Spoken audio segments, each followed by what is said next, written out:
高雄捷运左营站是高雄市唯一3铁拢起做伙的车站，这个运量也是真悬。也毋过，伫捷运甲台铁之间的通道线拢无啥人，所以高雄捷运是来伫甲边仔的这个市集重新整理，希望会当吸引人客。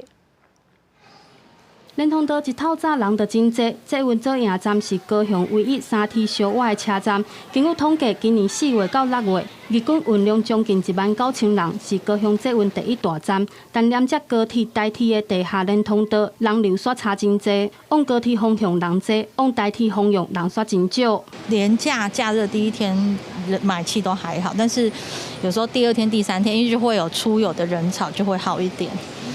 对，那因为平日的话，反而是有时候又会有一些外国观光客，所以他们就是真的就是会进来逛这样子。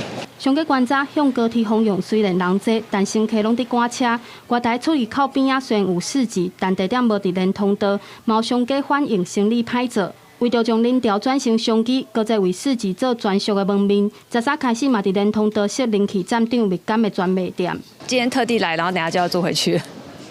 对，就觉得左营这边就很方便。透早10点一到，专卖店头前的报时器出现可爱的蜜柑，店才开无偌久，就陆续有民众入来，连国外旅客嘛好奇参观。高捷接续会由专业文创摊位在蜜柑专卖店后方规划一系列关于台湾历史文化的展览。 临时柜结合展览内容及文化商品展售，内容涵盖文字、影像等多元资料，阐述台湾不同阶段发展方向。往台铁方向的连通道已经有部分摊价设施，高捷表示8月下旬会伫专卖店后壁规划文史相关展览，希望借专卖店市集甲展览增加乘客停留的时间，互更较侪人注意到往台铁方向的连通道。记者陈焕武、柯正俊高雄报道。